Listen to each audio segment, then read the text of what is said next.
देवियों और सज्जनों, पाटलिपुत्र में अभी ठीक-ठाक ठंड है, लेकिन मैं एक टी-शर्ट में बैठा हूँ, देखिए। इसलिए नहीं कि मैं राहुल विंची की तरह विषधर हूँ और मुझे ठंड नहीं लगती, इसलिए कि खबरों से मेरे खून में सचमुच उबाल आ गया है। किस तरह एक मासूम,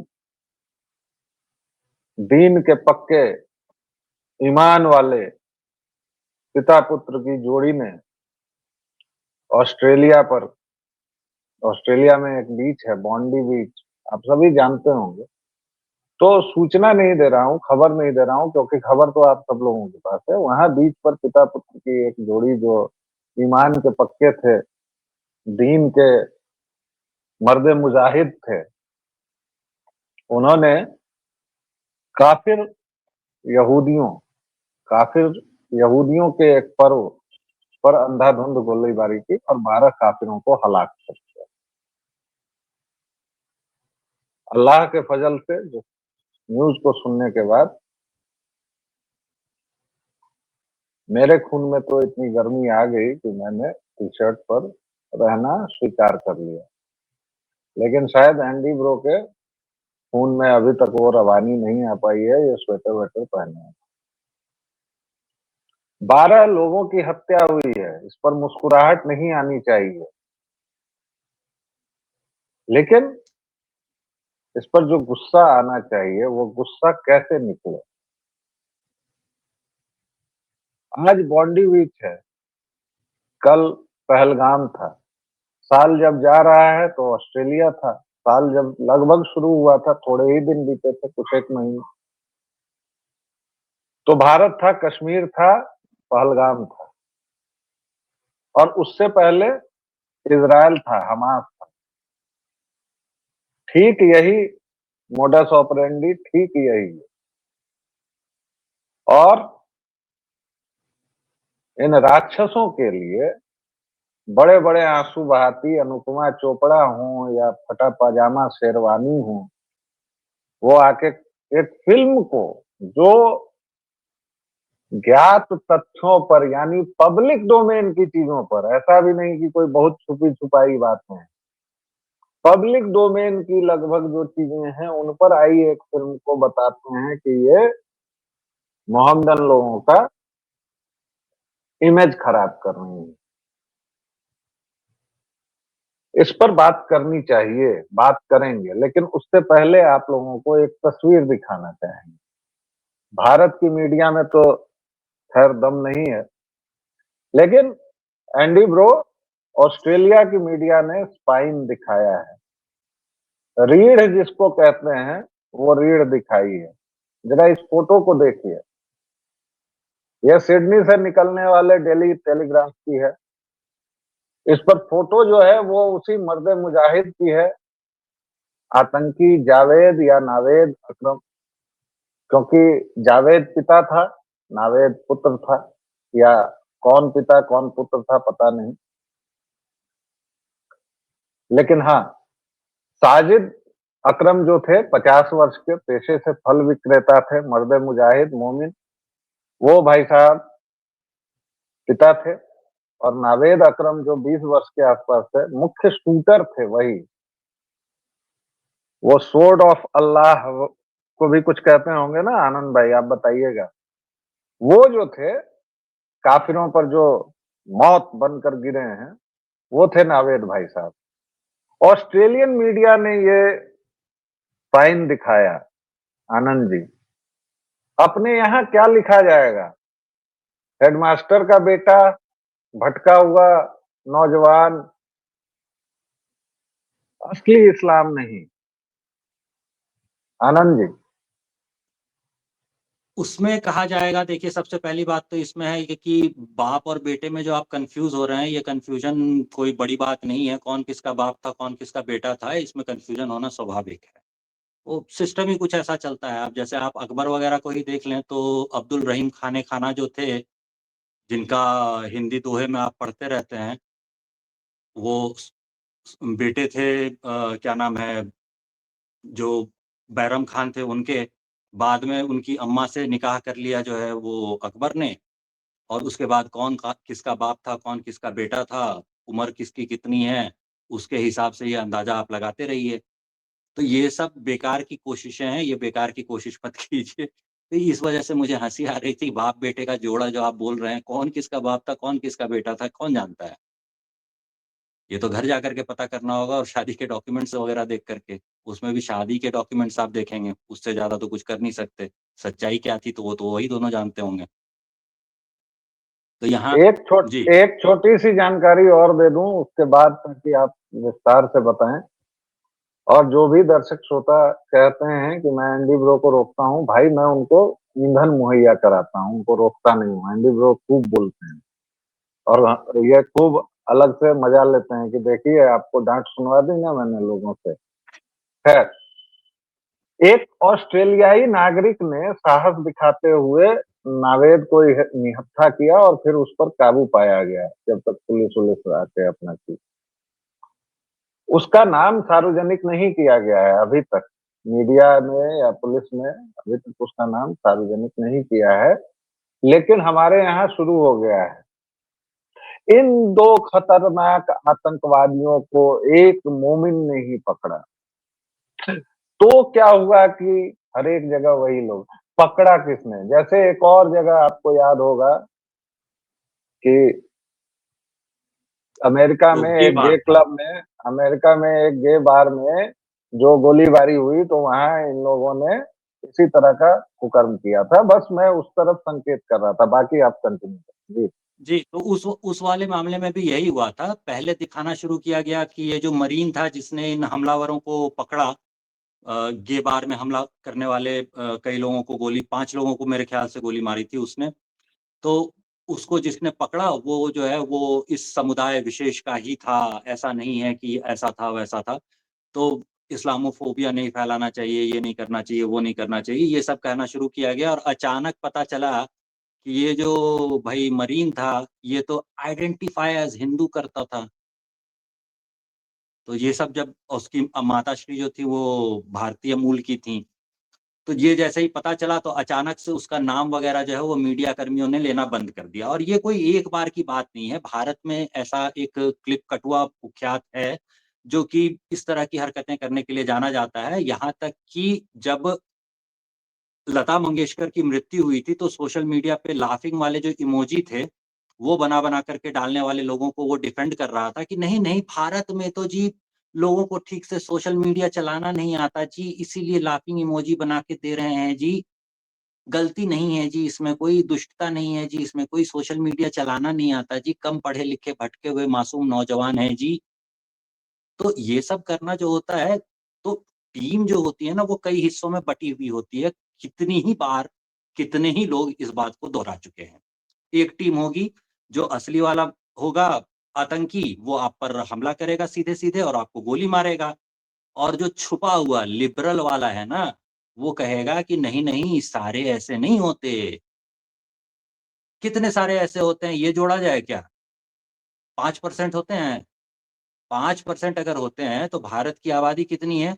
जोड़ करके देखिए ज़रा, 5% अगर ऐसे हैं, तो हमारी सेना जितनी होती है ना, 6 लाख की जो इंडियन आर्मी होती है, उतने से तो गिनती ज़्यादा बढ़ जाएगी, 5% जोड़ लेने पे। जोड़िए ना, 30 करोड़ का कितना होता है?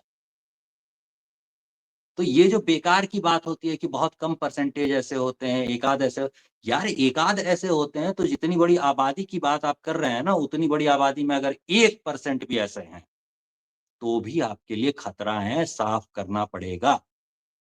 ये बहुत साफ सीधी-सी बात है, और ऑस्ट्रेलियन मीडिया ने जो किया है वो बिल्कुल सही किया है। भाई तुम मेरे ऊपर गोली चलाओगे और हम तुम्हें वापस गाली भी ना दें, क्यों? ठेका लेके रखा है तुम्हारी सारी नैतिकता का हमने? नहीं, ऐसे नहीं चलता। तुम गोलियाँ चलाओगे तो गालियाँ भी खाओगे, और सिर्फ गालियाँ नहीं खाओगे, गोलियाँ भी खाओगे। उसे सपोर्ट करने वाले जितने लोग थे सबको ढूँढ-ढूँढ के पकड़ा और मारा जाना चाहिए। और ये अब वेस्ट को समझ में आना शुरू हुआ है। कल ही हम एक वीडियो देख रहे थे जिसमें दिखा रहे थे कि कैसे पिछले साढ़े 7 साल में लंदन पर कब्ज़ा कर लिया है। और तुलनात्मक रूप से अगर भारत को देखिएगा ना, तो 711 से हम लोग हमला झेल रहे हैं। जब कोई पूछता है ना हमसे कि इतिहास की बात करने लगते हो, आखिर किसी तारीख पर तो जा कर के रुकेगी, तो हम सीधा कहते हैं हाँ ठीक है, एक तारीख पर रोक देते हैं 710, 710 पे रोक दो, उससे पहले की जो स्थिति थी वो वापस दे दो, बात खत्म। मोहम्मद बिन कासिम का हमला जो था, उससे पहले वाली स्थिति जो है, वहाँ तक चाहिए। जब भी तुम आए हो, तुम दिखे हो मंदिरों को तोड़ते, तुम दिखे हो लड़कियों को उठा कर के ले जाते, तुम दिखे हो बच्चों को गुलाम बनाते, तुम दिखे हो लोगों का सर काट के उसकी मीनार बनाते। फिरोज शाह कोटला दिल्ली में जो होता है वो देख आइए। फिरोज शाह कोटला में वो जो मीनार सी बनी हुई है जिसमें बहुत सारे छोटे-छोटे छेद बने हुए हैं ना, वो छेद कटा हुआ सर रखने के लिए बने हुए थे। ये रिटन हिस्ट्री है। और आप कहते हो कि ये हिस्ट्री अगर हम बता दें तो उससे गुनाह हो जाता है। आप कहते हो अकबर महान था। अभी आईने अकबरी की पेंटिंग्स दिखाएँ और चित्तौड़गढ़ पर हमले के बाद इस कटे हुए सिर की जो मीनार बनाई जा रही थी, वो बनाते हुए दिखें, तो बड़ा अच्छा लगेगा। गज़ब का हाल है भाई। जबरन का ये सेकुलरिज़्म की घुट्टी कितनी बार पिलाओगे और हम कितनी बार पिएँ? सारा ठेका सेकुलरिज़्म का हमने ले रखा है क्या? आतंकी था, उसे किसी भी भाषा में ब कहा जाए, जिस लायक था उससे उसका वही नाम पड़ेगा।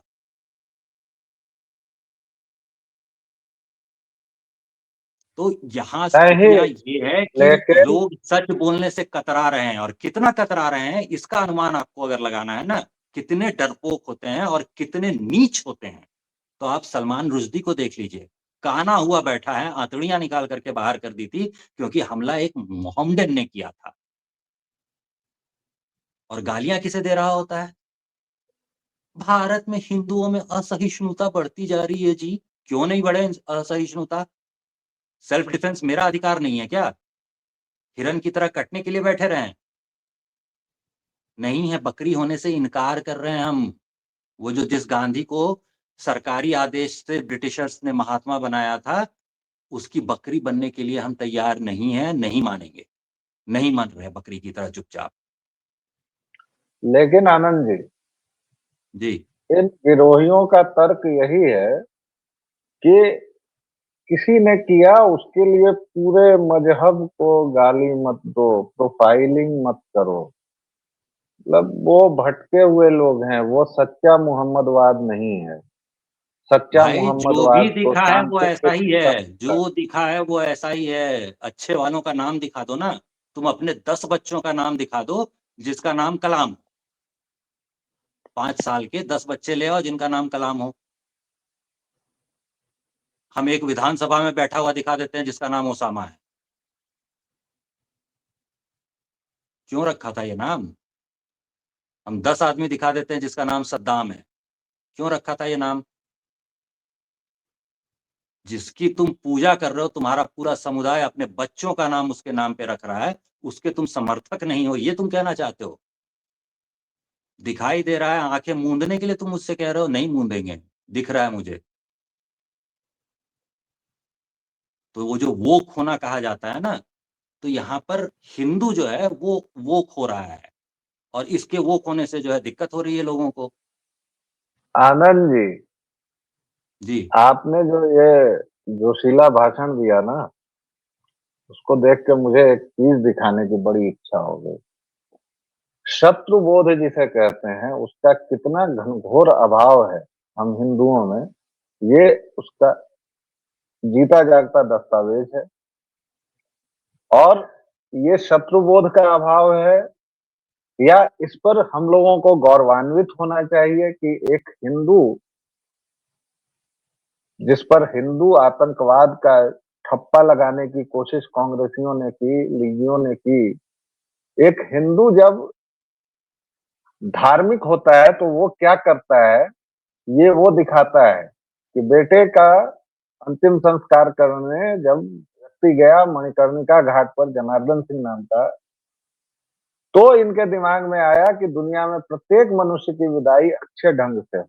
और गांव की बगल में मुस्लिम परिवारों का इनको ख्याल आया, जिनके पास कब्रिस्तान नहीं थी तो इन्होंने जमीन दान कर दी।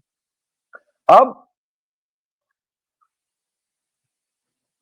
मैं तो ये कहूंगा कि ये हिंदुत्व है, यही स्वभाव ही है भाई। 700 वर्षों से, 711 ईस्वी से आप बोल रहे हैं, मोहम्मद बिन कासिम के समय से। वैसे मेरे जैसे लोग मानते हैं कि पृथ्वीराज चौहान तक चलिए, उसको खींच लाते हैं 1192 तक। लेकिन 711 ईस्वी से तमाम हमले झेलने के बाद भी वो कौन सी तासीर है, वो कौन सा डीएनए है जो हिंदुओं में जनार्दन सिंह को ही पैदा करता है और मोहम्मडन में जावेद अकरम को, नावेद अकरम को ही पैदा करता है। आनंद जी, आपके जी हिसाब से देखिए, इसको यहाँ कैसे देखा इसकी जाए? अकेले की मूर्खता नहीं है, इसके सारे रिश्तेदार, इसके पड़ोसी और इसका पूरा मोहल्ला जो था वो गधों का था। सूअर पालने के लिए दे देते उतनी जमीन, गरीबों का भला है इतना करने निकले थे, सूअर पालने के लिए दे देते। डोम समुदाय के लोग पालते हैं सूअर, और भी जो एससी समुदाय के लोग होते हैं वो लोग सूअर पालते हैं, कुछ भला हो जाता उनका। कब्रिस्तान के लिए दे दी जमीन। इस मूर्खता का कोई हिसाब नहीं है, अपने घर में घुसने के लिए जगह दे दी है मूर्ख। ऐसी बेवकूफ़ी का कोई हिसाब नहीं हो सकता। शेरशाह सूरी का देख लीजिए, किले पे कैसे कब्ज़ा जमा लिया था, रोहतास के किले पे। शादी करने जा रहे हैं भई, ये बारात है, बारात के भेष में घुस गए और अंदर किले पे कब्ज़ा जमा लिया। और ये एक बार नहीं हुआ है, कई बार हुआ है और हर बार ऐसी मूर्खताएँ की है और उसके बावजूद सीखने को तैयार नहीं। और जो कहीं कोई सिखाने आ जाए ना, तो धरती का सबसे बुरा इंसान वही हो जाता है।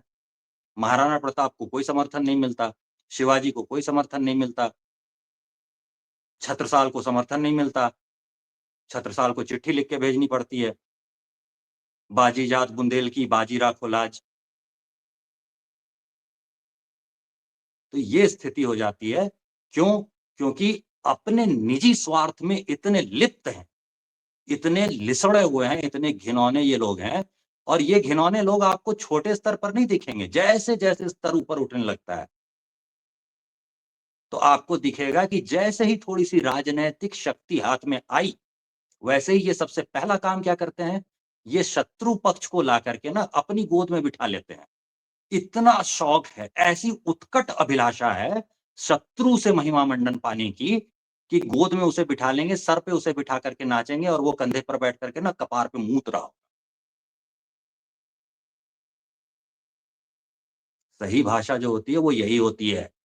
जो वो हरकत कर रहे हैं उसके लिए सही भाषा यही होती है। और ये लोग जो कर रहे होते हैं ना कि कब्रिस्तान के लिए ज़मीन दान कर दी, इनसे हम हमेशा ये पूछना चाहते हैं कि भाई पैदा ही ऐसे हुए थे कि बाद में कोई कोर्स किया था? पैदा ही ऐसे हुए थे या बाद में कोर्स किया था, ये है आनंद जी का सवाल। सवाल हाँ, कि बहुतेरे हैं, कैपिटल कुछ सी के जो माथे पे प्रश्न, लिखा हुआ दिखता है, ये ऐसे ही तो नहीं दिखता होगा। कहीं से कुछ के ठप्पा लगवाया प्रश्न होगा ना, किसी यूनिवर्सिटी का है, डिग्री है किसी यूनिवर्सिटी की या क्या है, हमें भी बताओ, हम भी देखें उसके सिलेबस में क्या-क्या पढ़ाते हैं, कैसे हो जाते हो ऐसे? ऐसे अच्छा, बहुतेरे इसमें भी प्रश्न देखिए, हैं। सिर्फ ऐसा नहीं है कि जैसे तेंदुलकर था, तेंदुलकर अकेला तो नहीं ट्रेनिंग ले रहा था ना आचरेकर के अंडर में, और भी बहुत सारे लोगों को आचरेकर ने सिखाया होगा। तो कुछ जी, नैसर्गिक गुण होते हैं, एकदम खून में आ जाता जी, है, डीएनए में। तो वो जो हिंदू सिस्टम होता है जिसमें कहा जाता है, भगवत गीता का श्लोक है ये वैसे तो, कि उसमें कहा जाता है कि आपको पैदा ही ऐसी जगह पे किया जाएगा पूर्व जन्म के पुण्यों की वजह से। अगर आपका जो है अर्जुन वहाँ पूछ रहा होता है कि अगर मेरे जो है योग भ्रष्ट हो गया मैं, तो कहीं बादलों की तरह छिन्न-भिन्न तो नहीं हो जाऊँगा। तो उसे भगवान श्री कृष्ण समझाते हैं कि भाई ऐसा कुछ नहीं होगा। ये जो तुम्हारे सारे काम हैं, ये तुम्हारे साथ अगले जन्म में जाएँगे। अगले जन्म में तुम्हें ऐसी जगह पैदा होने का अवसर मिलेगा कि ऑटोमैटिक ही तुम्हें सिखाने वाले तुम्हें उसी दौर में, उस समय में मिल जाएँ। और हम लोग ये मानते हैं कि कबीर ऐसे समय में क्यों पैदा हो गए? तो भाई स्वामी रामानुजाचार्य जो थे, जो उनके गुरु थे, तो वो जिस समय थे, तो कबीर इकलौते उनके शिष्य थे ऐसे नहीं थे। 11 लोग जो उनके 11-12 जो शिष्य थे, सभी संत भक्ति काल के बड़े कवि जो होते हैं, वो गिने जाते हैं। तो वो लोग सब के सब उसी समय में कैसे पैदा हो गए जिस समय में वो स्वामी होंगे उनको सिखाने के लिए। तो ये पूर्व जन्म के पाप और पुण्य जो होते हैं, उनके हिसाब से तय होता है कि कहाँ तुम पैदा होगे, किस गर्भ से पैदा होगे, तो ये हिंदू सिस्टम होता है। तो यहाँ भी वही है। तो ये जो सिस्टम होता है ना, उसकी वजह से जब जैसे क्रिकेट में होता है, सब लोग क्रिकेट खेलना सीख रहे हैं, लेकिन तेंदुलकर कुछ ही लोग बनेंगे।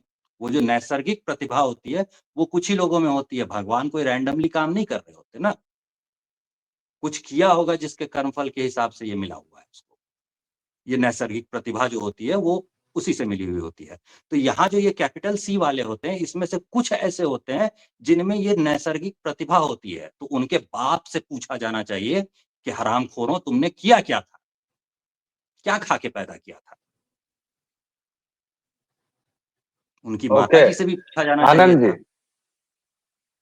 जी, आनंद जी। और दर्शकों, ये पूरे आवेग मोहल्ले जो से है इतने मधुर वह संबंध रखने अकारण की क्या नहीं होता आवश्यकता है। थी? साथियों, आनंद जी का या मेरा आवेग जो है वह आज मौजूद भी है और हमेशा मौजूद रहेगा, क्योंकि हमने समस्या को हमेशा उल्टी तरफ से देखा है। हमारा लोगों में समस्या देखते रहे, जबकि उस डॉक्ट्राइन में समस्या है। इंडोक्ट्रिनेशन जिसे कहते हैं, वह तो तभी होगा ना जब एक आपके पास डॉक्ट्राइन होगा, उसमें समस्या है। तो रोग का जो जड़ है उस पर बात की जानी चाहिए, मोहम्मदवाद पर बात की जानी चाहिए, और जो उपाय है वो यही उपाय है। क्योंकि भारतीय उपमहाद्वीप में कोई भी मतलब कोई भी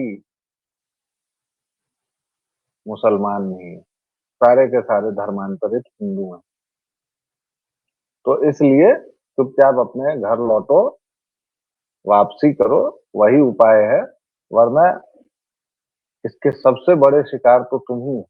अभी आनंद जी ने बताया ना, सलमान रश्दी से बड़ा शिकार कौन होगा? इतना बड़ा लेखक सो कॉल, इतना बड़ा चिंतक सो कॉल। और देखिए, मोहम्मदवाद का काहे हुआ बैठा विक्टिम है? है वो। मोहम्मदवाद का विक्टिम है वो, शिकार है। और सबसे ज्यादा शिकार वो लोग हैं जो मोहम्मदवाद में ईमान रखते हैं, ईमान वाले हैं। तो सबसे ज्यादा शिकार तो वही है। प्रश्न बहुतेरे हैं, इन पर सोचिएगा जरूर। और सोचिएगा इसलिए क्योंकि आग आपके घर में घुस चुकी है। ऐसा नहीं है कि बाहर है या पड़ोसी के हैं, आग आपके घर में घुसी हुई है। तो बाल्टी में पानी लेके दौड़िए। फिलहाल इतना ही। अगले वीडियो में फिर मिलेंगे एक छोटे से विराम के साथ। जय श्री राम। जय श्री